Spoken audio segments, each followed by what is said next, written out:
All right, let's head out west right now, where concerns over the border crisis and the numbers of unattended children that are pouring over that said border. And every day, children from Central America, principally Guatemala, Honduras, El Salvador, making that dangerous trek towards the U.S., oftentimes alone, to escape poverty, gang violence, and much more. They're usually taken into custody by Border Patrol agents, whether it be in Arizona and more largely in Texas. Well, tonight, Texas is where the president is.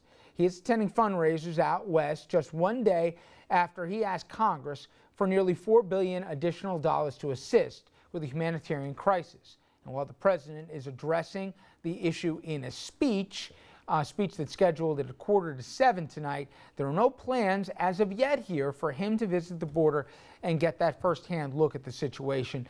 And that in itself has Republicans sounding off. See, this is Dallas. This is where the crisis is unfolding in the Rio Grande Valley. That's about 500 miles away. The president has sent powerful messages time after time by his policies, by nuances, that it is okay to come to the United States and you can come across and you'll be accepted in open arms. If we don't secure the border, nothing's going to change. And if you look at the president's request, it's all more about continuing to deal with the problem. Okay, so the president's speech, in fact, we do now know, you saw Senator Cornyn there pointing to where Dallas is versus the border. And Dallas is where the president will be speaking tonight at 6:45. The president was in a box, guys, in that these fundraisers were scheduled a long time ago. It's obviously an election year, but I'll get to the optics in a second. It don't look right. You're doing fundraisers and you're not going to the border, and that's the decision in his administration made because on the one hand, if he goes to the border, he answers some of the critics that at least he gets it. On the other hand, if he does go to the border, he's giving basically that optic that he's accepting and almost validating all those criticisms that he now owns the border crisis. And he's got Democrats on one hand saying, we don't want you all of a sudden, being Mr. Deportation president. He's done more of that than Bush and just being the guy who's putting the kids in the buses and sending them back to who knows what. On the flip side, Republicans are saying, time out. They're pouring over here in by the thousands, and they're on your watch. Where have you been? I want to get into the optics in a second, but let's get to the facts because, Andrew, the reason why we said a lot of these kids aren't coming from Mexico is because this has to do with a piece of legislation. In 2008, under our former president, we created a specific piece of legislation that made a distinction between people coming over the border from Mexico versus for countries in Latin America principally that weren't border nations, and the Guatemalas and the Salvadors, et cetera, here.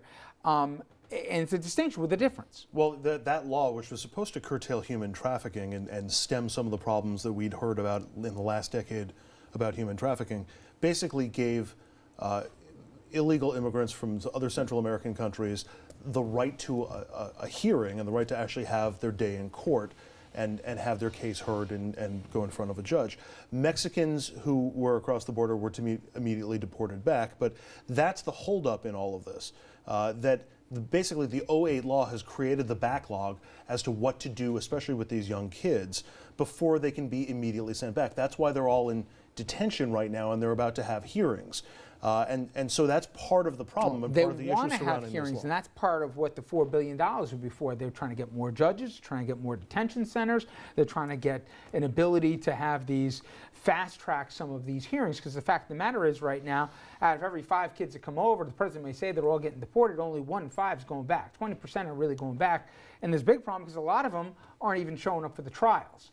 So this is maybe not of his making, but Dominic, where do you put more of the fault on this? Because there's a compelling argument to say the last president and this president have been trying to get immigration reform done for so long, and they haven't found an honest broker on the other side of the aisle. They won't even have legitimate conversations about it. They won't sit down, talk real reform here. I can do all the things. That said, but he's still the president. This is still in his watch. The president has to accept responsibility. It happens on your watch. It's your issue. It's your problem. But with that said, all of this, and we could go from issue to issue to issue, this is all aimed from Republicans and making this president look compromised and competent, not knowing what he's doing, and it's playing quite well with public opinion polls. I don't think this is a Mexico problem at all. Here's why I do say the president kind of screwed up if you listen to Republicans. When he announced the immigration policy that you talked about, you know, if you were born here, you could stay here and so on, that was perceived in a lot of these countries as a green light. And that's why a lot of these kids, and that's what Republicans are telling you. But what's so ironic about this, as you've pointed out, Republicans don't have a real solution on the table. They won't even vote on immigration. But yet they're throwing everything in Obama's watch, and they're making this comparison to Katrina and so on. But I don't understand, why would he go to the border? Why would he do that? Well, I'll do one, because, listen, there's sound. I want you to hear it. Sarah Palin, I think she's got some hunting show right now, but she also has decided to talk about impeachment here. And she's not the only one. We're starting to hear the words.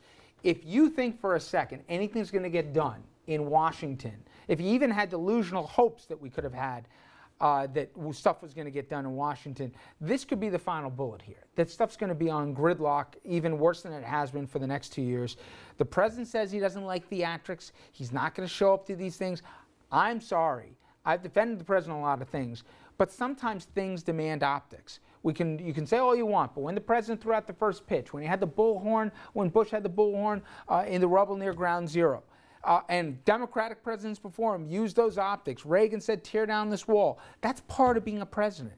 You could take a situation and own the situation. I know he has problems if he goes down to the border, but him waiting until he's basically forced to speak at a fundraiser now in Dallas, I mean, he's on defense. He's been on defense on so many different things lately. Richard, no matter what he does, I don't buy the Republicans are going to trip him. They're going to trip him up. Well, you know what? I no don't matter buy what that. he says. No matter what he says. I sometimes think we all feel there is a sense of sympathy because he's got, like we said, folks who just won't come to the table. But Andrew, I feel this palpable sense of fatigue from this administration where they always say, and Democrats are even saying this now, where they're always one step behind on things here. They could get ahead of different issues here and they could address it. Now, even if you say, well, what's he going to say? Look what he's going to do. He's going to talk tonight, and he's going to talk at a Dallas fundraiser, and it's almost not going to matter what he's going to say because it's been 3 days after Republicans have been calling for him to talk, and he's still not talking at the border.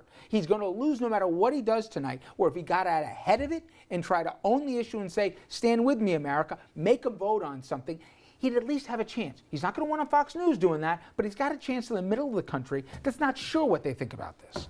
I mean, I would argue that he has certainly been reactive, and his administration has been reactive on a lot of different issues, this one included. And so you want to say that that leads into fatigue, that's fine.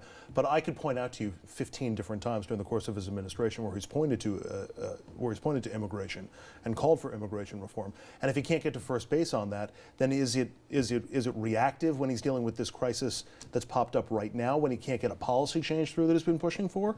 Is the fatigue that he's going to the well again for a 16th time? You know what? There's one thing with feeling fatigued that you can't get through an intractable Congress, and I get that. But he's given up on reaching out to the public to try and win the public over on some of these fights. And whether it's guns or whatever else, he'll do it, on the margin, but not in the main. He'll do it at the beginning of it, and he'll do it after the bill fails. But he's not doing.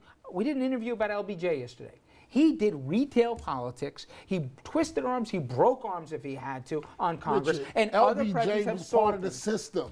I mean, I know you guys don't like to talk race. I like the system. The system is part of it. This is the first black president. He He doesn't doesn't face the same rules that every other president I've has heard that for faced. 6 years, and you know what? Maybe so. But the real world's a real world at this point, whether it's fair or not. He can't keep saying they're not playing fair.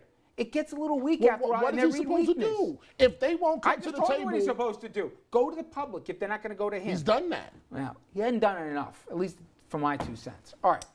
When we come back, we will head to Washington, where nothing gets done, but where today the head of the MTA is meeting with Congress to talk about a plan of action. Get this. Rail workers could go on strike in less than 2 weeks, and they got ads out saying, stay home if the LIRR isn't running.